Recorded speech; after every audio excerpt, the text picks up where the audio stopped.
Welcome to Donmar TV News Channel. Okay, magandang umaga sa inyong lahat. It's 6 o'clock in the morning here in the Philippines. Magandang umaga, magandang hapon, magandang gabi sa lahat ng mga heroes natin dyan, ng mga OFWs, and sa mga audience ko dito sa Pilipinas from Luzon, Visayas, and Mindanao. Good morning sa inyong lahat. I think it's Sunday today. Hello po sa inyong lahat. Good morning. Ang pag-uusapan natin ay tungkol dito kay former President Duterte at itong si Senator Bongo. May pasabog itong dalawa guys sa social media. Grabe. May ipapakita akong video sa inyong dalawa na may Q&A sila, question and answer portion sa kanilang biyahe. Okay? Pero bago ang lahat, bago ko yan ipapakita, importante na i-like at i-share itong video na ito sa ating Facebook at YouTube para guys kakalat ito sa taong bayan, itong good news natin, okay? So, sabay-sabay tayong mag-like and share. 1, 2, 3, go! Okay, thank you very much. And also guys, itong Donmar TV sa ating Facebook at YouTube, please follow and please subscribe para lagi kayong updated dito sa mga balita natin. Okay? So, sabay-sabay tayong mag-subscribe and follow. 1, 2, 3, go! Okay, thank you very, very much. Okay, so, medyo guys, nagpapagaling pa tayo kasi may nagkasakit tayo. Yung ano ko, yung aking medicine, ayan, lapit nang maubos. Ngunit okay naman tayo, pero lagi lang tayong nakahiga, nakapahinga. Pero tuloy-tuloy pa rin yung ating balita, no? Kaya nga ito, binabalita natin itong good news na ito, na nakakatuwa itong si Senator Bongo at si former President Duterte natin, na may pa-question and answer yung dalawa. May pa-question and answer portions, no, while nagbumabiyahe itong dalawa, no, kasama ang kanyang apo. I think anak ni Polong Duterte yung kasama nila, no, makikita naman sa video yung bata, no. Malayo siguro yung kanilang biyahe, kaya na-board siguro si Senator Bongo at itong si former President Duterte.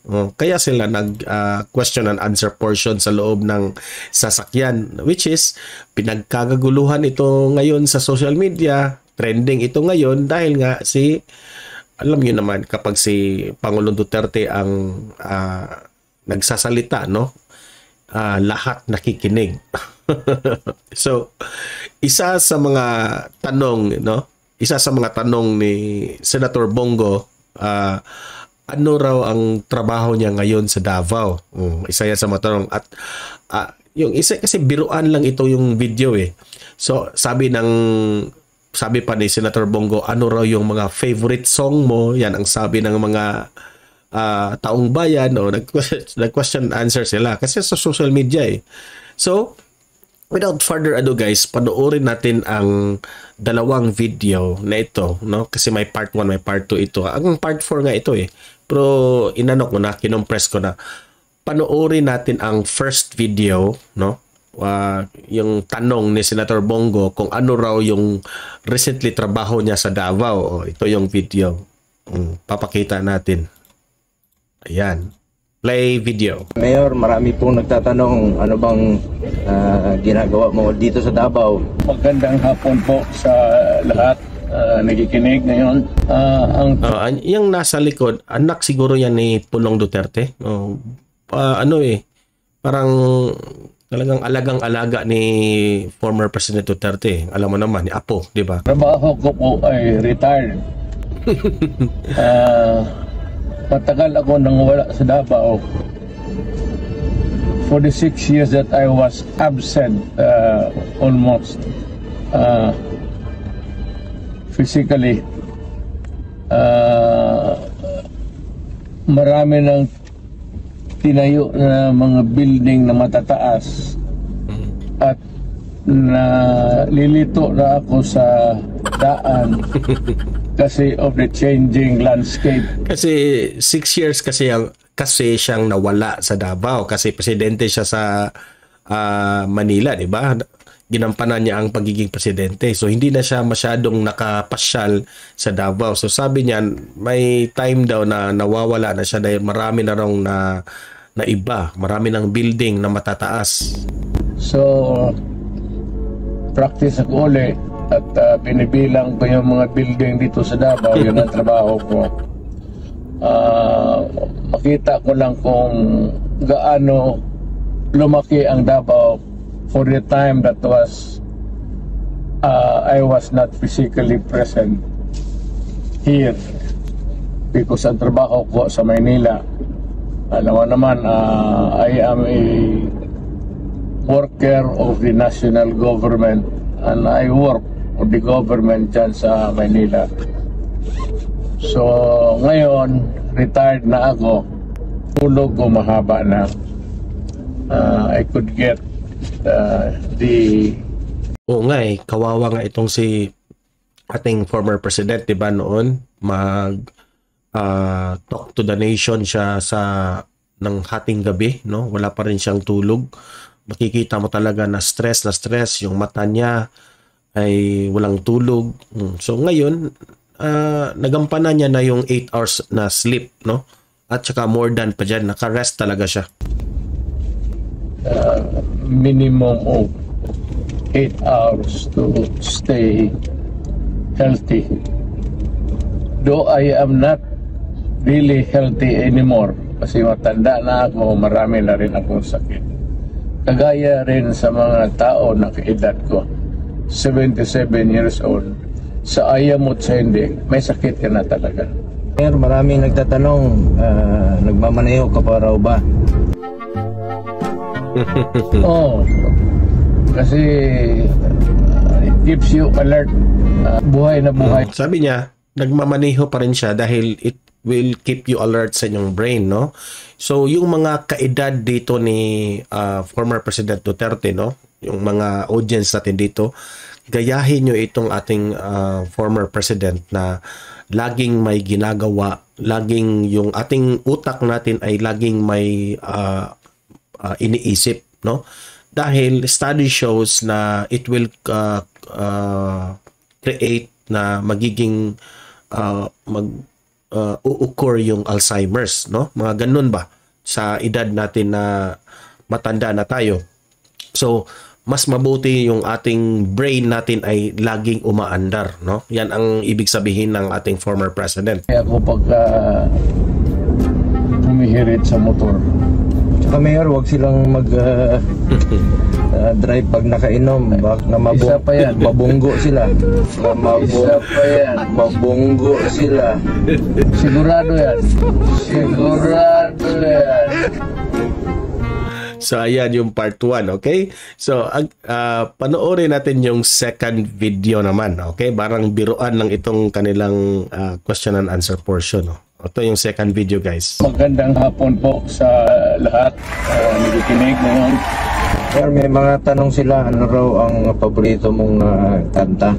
Marami nagtatanong sa Facebook, yung mga ka-DDS, yung mga supporters mo. Alam mo, Bisaya ako, and siyempre, the natural tendency is to memorize Visayan songs where you grow up. Ang aking paborito talaga, kasi Bisaya ako, nalimutan ko na. English na lang. Nakalimutan niya.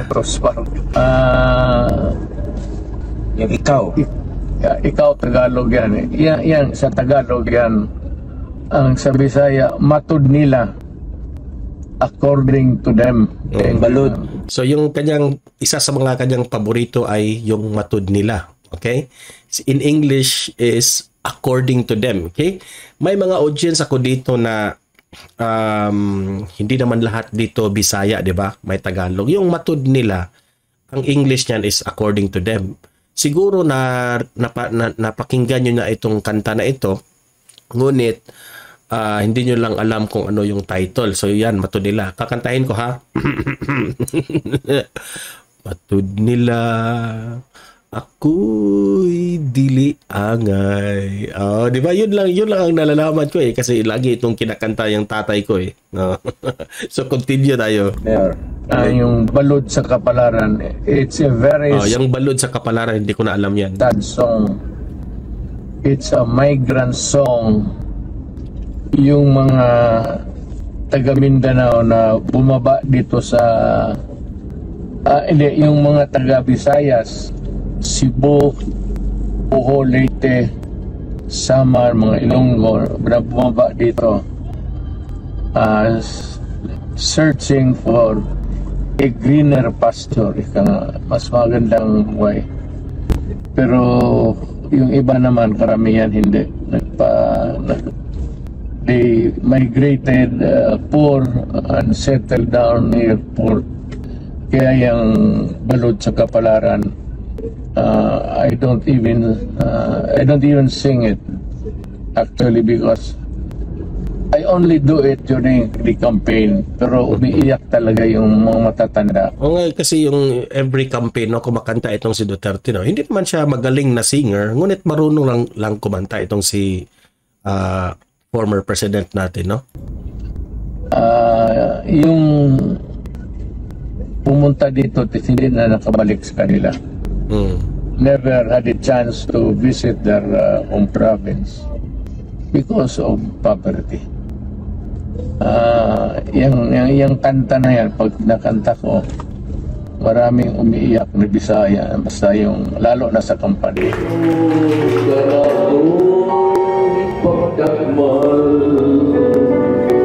Bago kang paborito ngayon, Mayor, yung Tagalog, yung handog. Yung Yung kay Florante.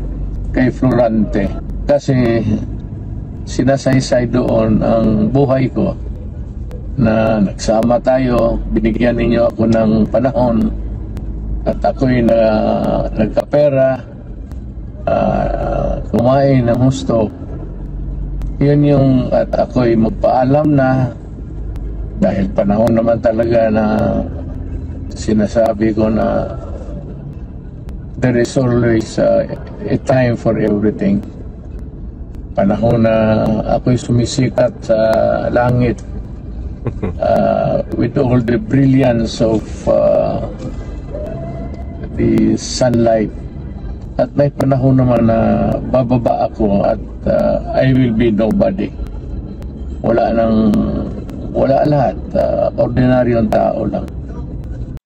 Ayan. So, dyan nagtapos ang video, ha? Pero guys, sa Facebook ni Senator Bongo, mataas ito, okay?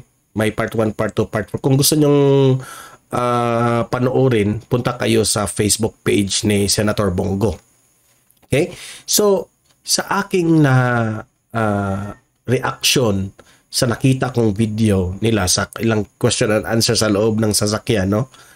Nakikita ko pa rin ang humbleness, no? Humbleness ni former President Duterte. He is a very simple man. Masasabi ko talaga. Simpleng tao lang talaga, no? Like anybody else, no? Masasabi kong mapagmahal sa bayan natin, no? Makikita ko talaga. Para talagang tatay, no? Para sa akin, guys, ito lang mensahe ko kay former President Duterte.